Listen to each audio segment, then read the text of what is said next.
এক বস্তা রাগ নিয়ে বাড়ি ফিরল ইয়ানা। থাপ থুপ পা ফেলে রুমের ভিতরে চলে গেল। এখন আদ্রকে বলেই যাচ্ছে। বাজারে ব্যাগটা রেখে সোজা রুমে চলে গেল। তারপর হাত মুখ ধুয়ে মাথায় একটু পানি নিল, কেননা এখন মাথাটা ঠান্ডা করা দরকার। কত খারাপ লোক, বড় গাড়ি আছে বলে রাস্তায় এভাবে চালাতে হবে। আল্লাহ না করুক যদি আমার কিছু হয়ে যেত, তাহলে আমার মাকে কে দেখতো। ভাগ্যিস আল্লাহ ঠিক সময়ে বাঁচিয়ে দিছে। আবার যদি ওই লোকটার সাথে দেখা হয় তবে ওনাকে বুঝিয়ে দিবে এই ইয়ানা কি জিনিস, আর ওনার থেকে কিছু টাকাও নিব, কেননা ওনার জন্য আমার স্কুটির সামনে আয়নাটা ভেঙে গেছে। কিরে, কার সাথে কথা বলছিস আর কাকেই বা এভাবে বকা দিচ্ছিস? আর বলো না মা, জানো আজকে কি হয়েছে? তারপর ইয়ানা ওর মাকে সবটা বলল। আচ্ছা তুমি বলো আম্মু, যদি আমার কিছু হয়ে যেত?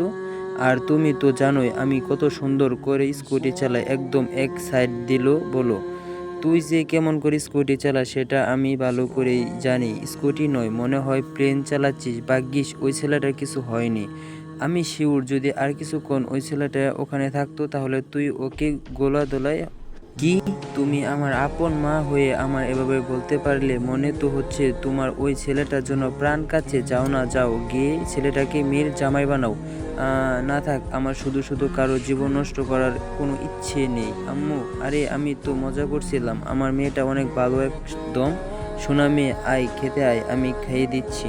মেহেরাব, তুই বরং মাহিকে বাসায় দিয়ে আয়। আসলে আমি দিয়ে আসতাম, কিন্তু আমার একটা কাজ পড়ে যাওয়ায় যেতে পারছি না। আর এই রাতের বেলায় তো আর মাহিকে একা ছাড়তে পারি না।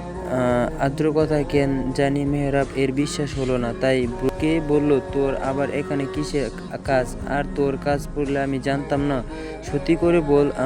আর মাহিকে পৌঁছে দিতে পারবো না। পারলে তুই গিয়ে দিয়ে আয়, নয়তো ওর বাসায় যাওয়ার দরকার নাই। মেহরাব এর শেষের কথাটা মাহি শুনে ফেলল। আসলে ও ভেতরে গেছিল রেডি হতে, আর সবার থেকে বিদায় নিয়ে খুশি মনে বাইরে গাড়ির কাছে আসতে মেহরাব এর কথাটা শুনতে পেল। মাহির চোখের কোণে পানি জমে গেল। কোনো রকমে কান্না আটকে মেহরাবদের সামনে গিয়ে বলল, আদ্র ভাইয়া, আপনার যদি সময় হয় তাহলে আমায় দিয়ে আসতে পারেন, নয়তো থাক, আপনাদের কাউকে আমায় দিয়ে আসতে হবে না, আমি একাই যেতে পারবো।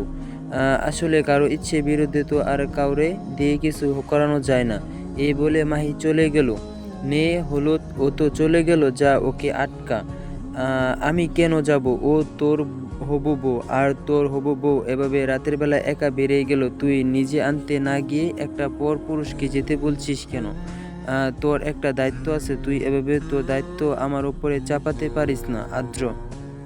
কি বললি মাহি? আমার হবু বউ? তাই তো ওকে, ও যেহেতু আমার হবু বউ তাই ওর সব দায়িত্ব আমার আর আমার।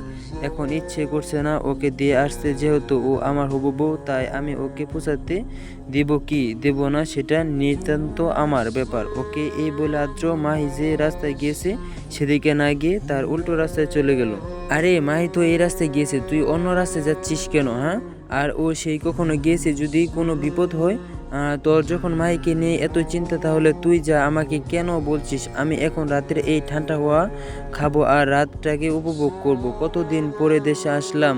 জ্যাকেটের পকেট হাত দিয়ে হাঁটতে হাঁটতে বলল আদ্র, কেননা ও জানে মেহরাব ঠিক মাহিকে ওর বাসায় পৌঁছে দেবে, তাও সহি সামলাতে।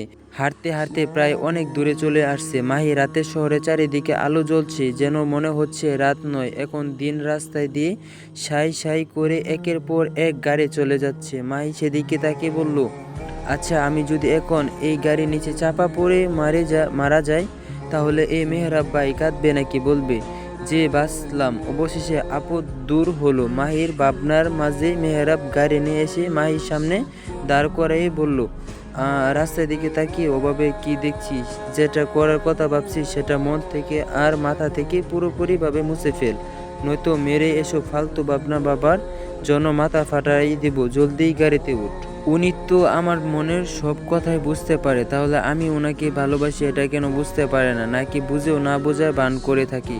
কিরে, কথা কানে যাচ্ছে না? রাস্তার মধ্যে এমন নাটক না করে গাড়ি উঠ। অনেক জার্নি করে এসেছি, ভীষণ ক্লান্ত লাগছে। তোকে বাসায় পৌঁছে দিয়ে লম্বা একটা ঘুম দিব।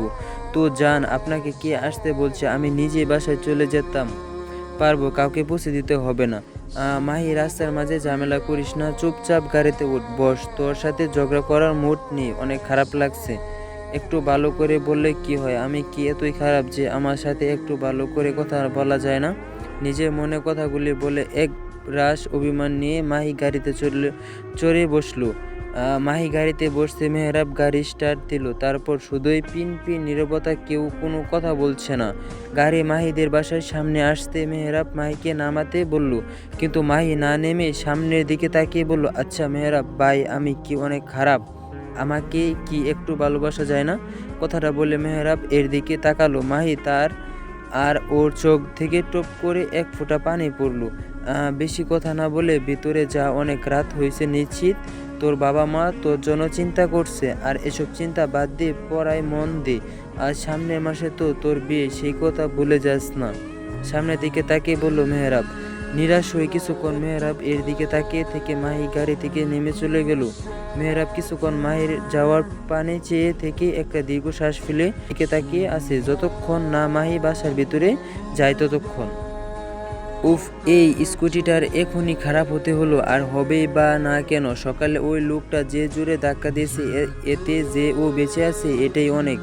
এই রাতের বেলায় এখন একে ঠেলতে নিয়ে যেতে হচ্ছে। একে তো শুনশান রাস্তা, তার ওপর রাস্তার আবার দু পাওয়ালা কুকুর থাকে, মানে ফালতু ছেলেরা, তাদের নিয়ে বেশি ভয়। হাতের দিকে তাকিয়ে একবার চেক করে নিল যে ওর সেফটি কিটটা আছে নাকি। দু হাতে স্কুটি ঠেলে নিয়ে যাচ্ছে, তবে ডান হাতের মুঠোয় একটা ধারালো খুর আছে, যেটা ও সব সময় নিজের কাছে রাখে সেফটির জন্য।